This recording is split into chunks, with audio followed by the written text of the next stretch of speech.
लोगों से कहना चाहता हूं, कम मेक इन इंडिया।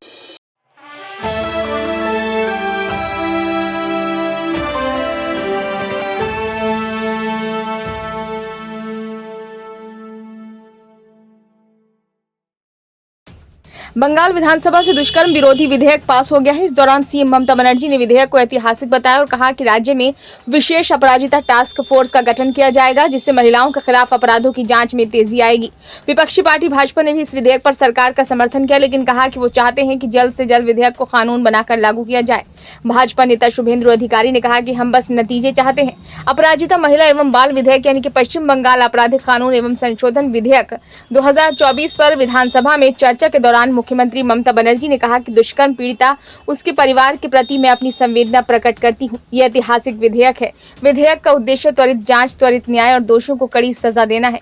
उन्होंने कहा दुष्कर्म मानवता के खिलाफ अभिशाप है और ऐसे अपराधों को रोकने के लिए सामाजिक सुधारों की आवश्यकता है। मुख्यमंत्री ने कहा कि इस विधेयक के प्रावधानों के तहत हम जांच को समयबद्ध तरीके से पूरा करने के लिए एक विशेष अपराजिता टास्क फोर्स का गठन करेंगे, जिसमें तय समय में महिला बाल अपराधों के मामले में जांच पूरी कर दोषियों को सजा दिलाई जा सकेगी।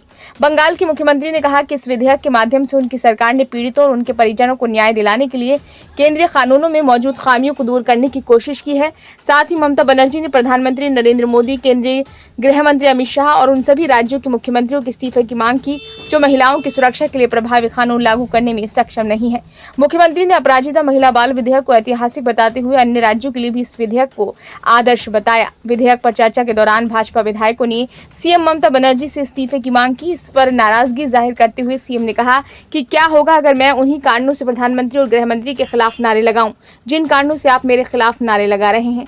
ममता बनर्जी ने दावा किया कि उत्तर प्रदेश और गुजरात जैसे राज्यों में महिलाओं के खिलाफ अपराध दर असामान्य रूप से अधिक है, जबकि पश्चिम बंगाल में प्रताड़ित महिलाओं को अदालतों में न्याय मिल रहा है। ममता बनर्जी ने कहा कि महिला अपराधों की रोकथाम के लिए बनाए गए केंद्र सरकार के कानून BNS बनाते समय बंगाल से परामर्श नहीं किया गया। उन्होंने कहा कि नई सरकार के गठन के बाद वह इस पर चर्चा चाहते थे।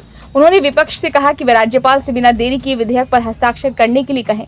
विधेयक पर चर्चा के दौरान भाजपा नेता शुभेंदु अधिकारी ने कहा कि हम चाहते हैं कि दुष्कर्म विरोधी ये विधेयक तुरंत लागू होना चाहिए। ये राज्य सरकार की जिम्मेदारी है। हम नतीजा चाहते हैं। हम इस मुद्दे पर कोई बंटवारा नहीं चाहते। हम पूरी तरह से आपका समर्थन करेंगे और मुख्यमंत्री जो चाहें वो कह सकती है, लेकिन आपको ये गारंटी देनी होगी कि ये विधेयक तुरंत लागू किया जाएगा। बंगाल विधानसभा में विपक्ष के नेता और वरिष्ठ भाजपा नेता शुभेंदु अधिकारी ने आरोप लगाया कि ममता बनर्जी सरकार ने आरजी मेडिकल कॉलेज की घटना से लोगों का ध्यान भटकाने के लिए दुष्कर्म विरोधी विधेयक पेश किया। अधिकारी ने आरोप लगाया कि टीएमसी सरकार दुष्कर्म और महिलाओं की यौन उत्पीड़न की घटनाओं को रोकने में असफल रही। उन्होंने कई मीडिया रिपोर्ट्स का हवाला देकर कहा कि पुलिस उन मामलों में आरोपियों को पकड़ने में नाकामयाब रही और दोषियों को सख्त सजा भी नहीं दिला सकी। शुभेंदु अधिकारी ने कहा कि विधेयक में संशोधन के लिए मेरे द्वारा सुझाव दिया गया है कि शिकायत पर कार्रवाई न करने वाले पुलिसकर्मियों पर भी कार्रवाई होनी चाहिए। ब्यूरो रिपोर्ट, नई दिल्ली।